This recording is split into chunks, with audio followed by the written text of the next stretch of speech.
Palabra y vida. Con el padre Manuel Horta, desde Sevilla.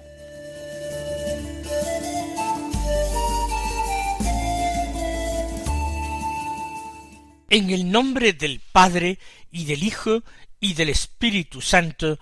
Amén. Alabados sean Jesús y María. Muy buenos días, queridos amigos, oyentes de Radio María y seguidores del programa Palabra y Vida. Hoy debería haber sido el jueves de la 34ª semana del tiempo ordinario. Pero como es 30 de noviembre, celebra la Iglesia la fiesta de un santo apóstol, de San Andrés.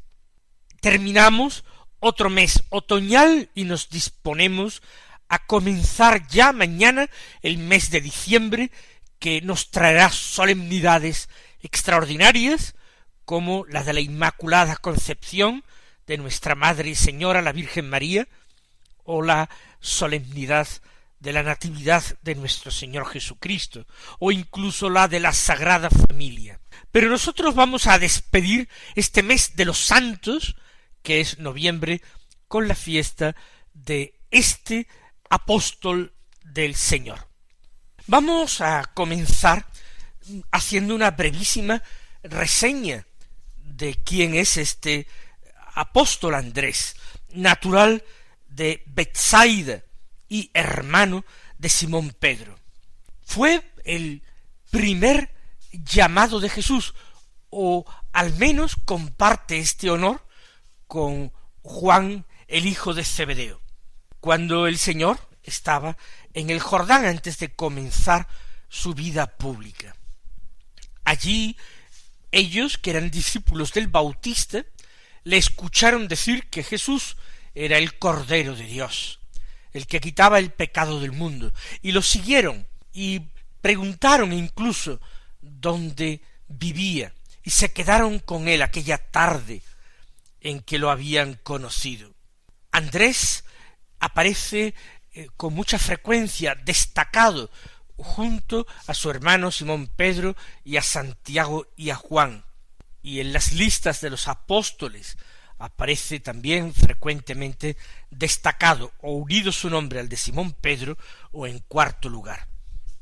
Hay distintos lugares y países que se enorgullecen de haber sido visitados y evangelizados por San Andrés. Murió mártir, como todos los apóstoles, menos quizás Juan, el discípulo amado, en la Acaya griega, en Grecia, por tanto. Nosotros vamos a comenzar por la lectura y el comentario del Evangelio del día, de la misa del día. Tenemos hoy a San Mateo, el capítulo 4, los versículos 18 al 22, que dicen así: En aquel tiempo, pasando Jesús junto al lago de Galilea, vio a dos hermanos, a Simón, al que llaman Pedro, y a Andrés, su hermano, que estaban echando el copo en el lago, pues eran pescadores. Les dijo: Venid y seguidme, y os haré pescadores de hombres. Inmediatamente dejaron las redes y los siguieron. Y pasando adelante vio a otros dos hermanos, a Santiago, hijo de Zebedeo, y a Juan, que estaban en la barca repasando las redes con Zebedeo, su padre. Jesús los llamó también. Inmediatamente dejaron la barca y a su padre, y los siguieron. Comienza el texto con ese paso de Jesús junto al lago de Galilea. No sabemos exactamente en qué lugar del lago de Galilea, a veces llamado también el mar de Tiberíades, no sabemos en qué lugar ocurrió aquel hecho. Jesús pasa junto al lago, muy cerca del lago, junto a la orilla, y nosotros nos fijamos en ese estilo itinerante de Jesús. Pasa por la vida de muchas personas, pasa por ciudades y pueblos de toda Galilea predicando, pasa del Padre a este mundo, y también un día de este mundo al Padre. Es la Pascua del Señor, y eso significa Pascua, el paso.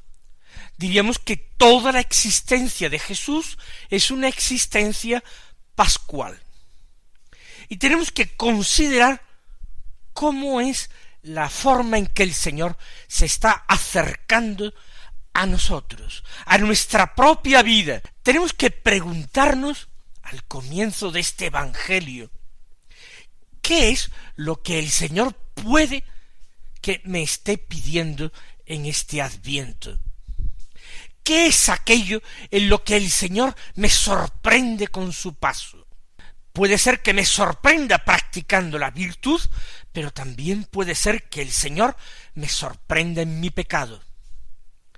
Puede ser que el Señor me sorprenda en mi trabajo, pero un trabajo no bien realizado, un trabajo que se trata de solventar de una manera apresurada, mal hecha.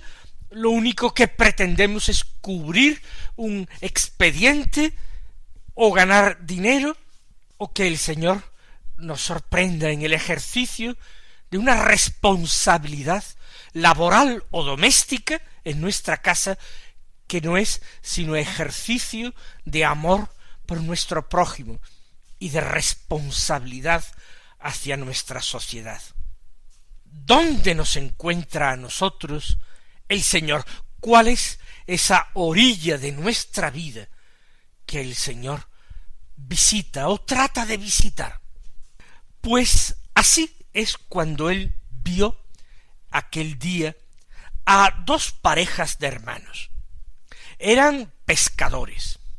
Los primeros a los que encuentran es a Simón y a Andrés, y por eso se ha elegido este Evangelio para su fiesta. Es la definitiva vocación de Andrés, no ya a orillas del Jordán, tiempo antes, en que él se acercó junto a Juan. Aquí está con su hermano, pero de nuevo es junto con Pedro el primero en ser llamado.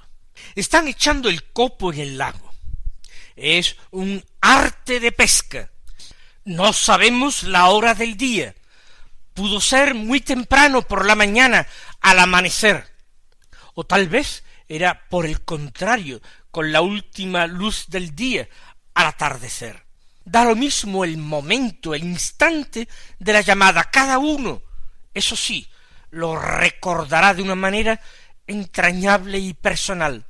Y nosotros, visitados por Jesús, da lo mismo la edad que tengamos, da lo mismo que seamos jóvenes, muy jóvenes, da lo mismo que nos encontremos en el ocaso de nuestra vida.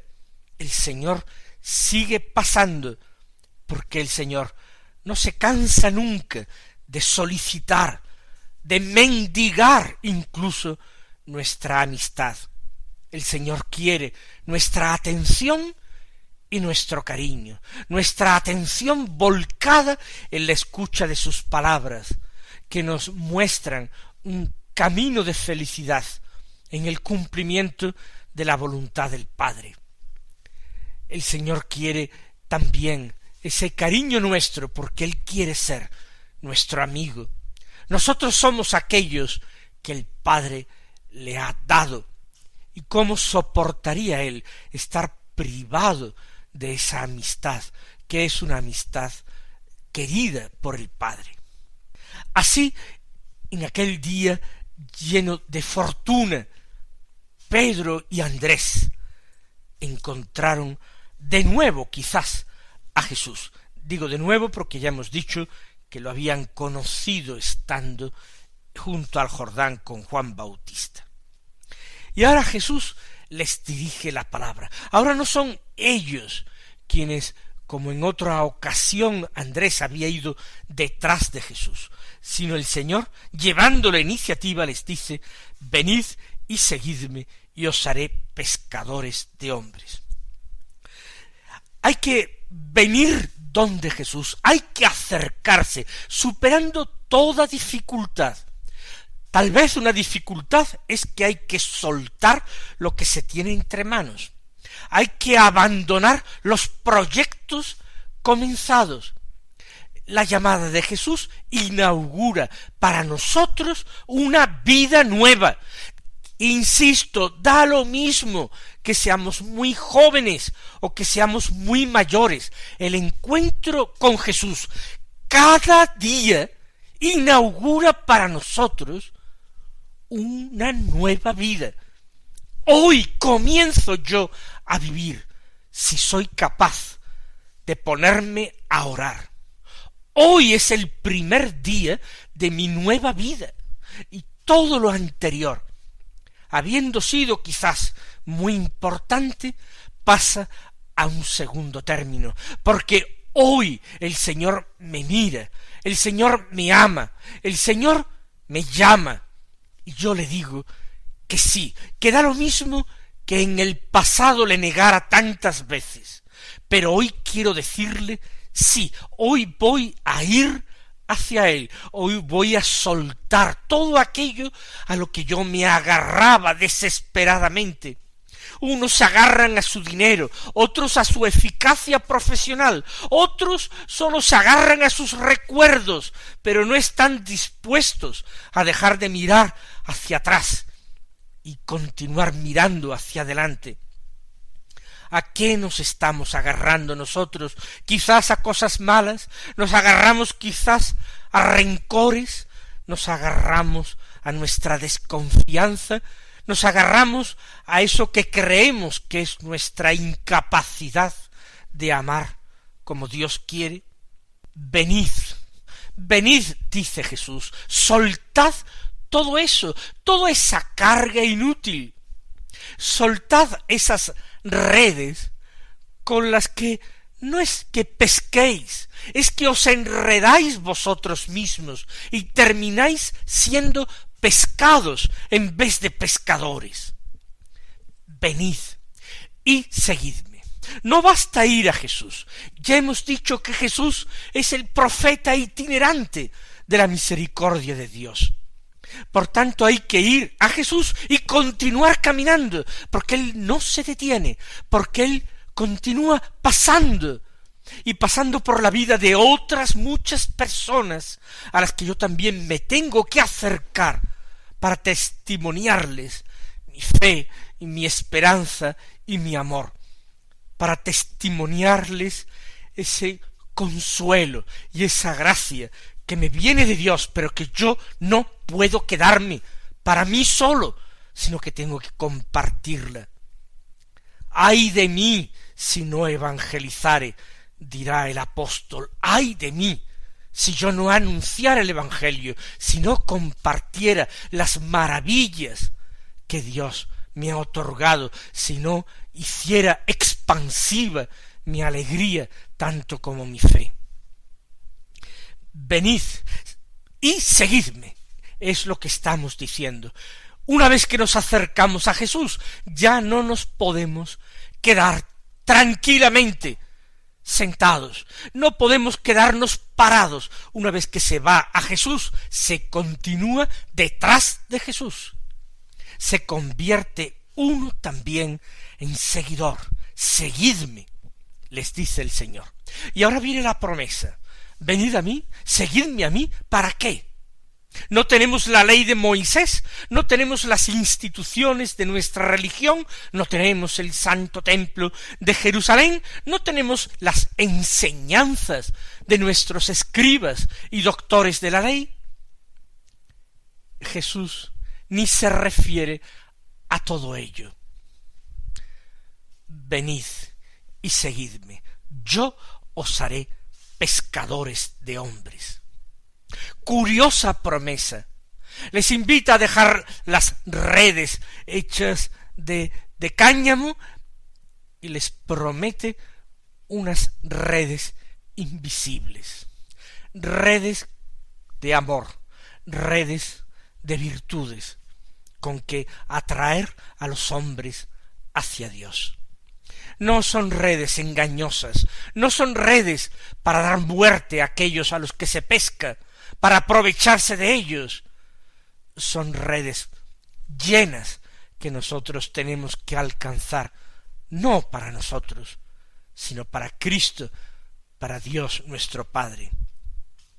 Pescadores de hombres, sacándolos del mar de este mundo, que es mar de tiniebla y de pecado, que es mar de muerte y desesperanza, que es mar en perpetuo oleaje, movimiento, estruendo, para traerlos hacia esa orilla infinita, que es la paz de Dios, que es la paz de Cristo. Os haré pescadores de hombres para salvar a los hombres, para darles la verdadera vida. Jesús entonces nos está llamando a colaborar con Él, a realizar su misma tarea, a convertirnos como Él en enviados del Padre, ser cooperadores del Mesías, ser nosotros mismos Mesías. Y es que Mesías significa ungido por Dios para desempeñar una misión. Y quizás no nos acordamos en nuestra vida de cada día de que en el bautismo nos ungieron, nos convirtieron en Mesías, también para desempeñar una misión. Y a veces pensamos que esa misión es para que la realicen los demás, los otros, pero que es algo que no nos atañe, que no es responsabilidad nuestra, que no es nuestra incumbencia. ¡Qué gran error! ¡Cuánta pasividad a veces por parte de los cristianos! ¡Cuánta comodidad! ¡Qué poco amor! No es el caso de Pedro y de Andrés su hermano. Cuando escucharon estas palabras, ambos hermanos, dice el texto, inmediatamente dejaron las redes y lo siguieron. Y quiero fijarme particularmente en el adverbio, inmediatamente. Ellos no dudaron un instante, tomaron conciencia, quizás no de una forma completa y madura, por supuesto que no, pero tomaron conciencia de la gran dicha, de la fortuna inmensa de haber sido elegidos. Todavía no sabían para qué, ni tampoco por qué ellos. Solamente sabían que Jesús, aquel a quien el Bautista había llamado el Cordero de Dios, no el gran guerrero, no el gran triunfador según el criterio de este mundo, sino el Cordero, víctima y víctima pascual, el Cordero con toda su mansedumbre y humildad, el Cordero pacífico, pero amado de Dios, había ido hasta ellos. Ya no eran ellos los buscadores de Dios, los que inquietos habían marchado de Galilea a Judea para escuchar a Juan Bautista, porque buscaban a Dios, porque buscaban algo distinto que esa tarea cotidiana en el lago. Ahora Andrés y su hermano Simón, su hermano pequeño, se dan cuenta de que son ellos buscados más que buscadores, que el Señor los lleva en su corazón, que el Señor los conoce por su nombre y los encuentra dignos de ser sus compañeros y amigos. Y hemos pensado en esto, en esta realidad, que nosotros también somos buscados por el Señor, que somos llamados por nuestro nombre, que somos amados sin medida, que somos elegidos para ser sus colaboradores, y no por mérito nuestro, sino esto sí, mis hermanos, es un misterio de Dios que yo no puedo explicaros, pero que no creo que ningún hombre, por sabio y docto que sea, pueda explicar por qué yo, Señor, por qué he sido elegido y amado y predestinado. Pero Jesús, ya lo hemos dicho, no se detiene. Pasando adelante, vio a otros dos hermanos, a Santiago, hijo de Zebedeo, y a Juan. Otros dos que ya habían conocido a Jesús en el Jordán, al menos Juan. Juan, junto con Andrés, había sido el que había escuchado aquella predicación famosa del Bautista. Ahora los ve, no están ellos directamente en lo suyo. Quizás son más jóvenes que los otros dos hermanos. Tienen un padre en plena actividad, un hombre, el padre Zebedeo, que tiene trabajadores a su servicio y barcas, quizás varias. Es una pequeña empresa familiar de pesca. Los dos hermanos están no pescando, no están echando el copo en el lago, están repasando las redes. Estos han pasado la noche, seguramente embarcados, faenando, y al amanecer han arrastrado las redes a la orilla, y lo primero que hacían después de sacar la pesca era repasar y lavar las redes, dejar listos los instrumentos, las herramientas del trabajo para el día siguiente, antes de irse seguramente a descansar. Seguramente Santiago y Juan están cansados del trabajo, cargados con esa humedad de haber pasado toda la noche en el lago, todavía sus ojos cargados de oscuridad y de tiniebla, pero tampoco ellos ponen excusas, tampoco ellos remolonean para seguir a Jesús. No dice las palabras exactas que dirige el Señor a los hijos de Zebedeo, pero deben ser las mismas que les dirigió a los dos hermanos. Es la misma vocación al apostolado. Dice San Mateo que los llamó también, es decir, de la misma manera. Y Mateo también dice inmediatamente, repite este adverbio: dejaron la barca y a su padre y lo siguieron. Y es menester que nos detengamos en esto, porque la primera pareja de hermanos dejaron las redes, y las redes eran su instrumento de trabajo y eran su riqueza, pero es que los zebedeos dejan, además de la barca y por supuesto las redes que estaban repasando, dejan a su padre. Se subraya este alejamiento. Jesús un día les dirá: el que haya dejado padre, madre, por mí y por el Evangelio, recibirá 100 veces más y heredará la vida eterna. Animémonos a hacer nuestras pequeñas renuncias para aligerar nuestra pesadez y seguir inmediatamente al Señor que nos llama. Él os bendiga y hasta mañana si Dios quiere.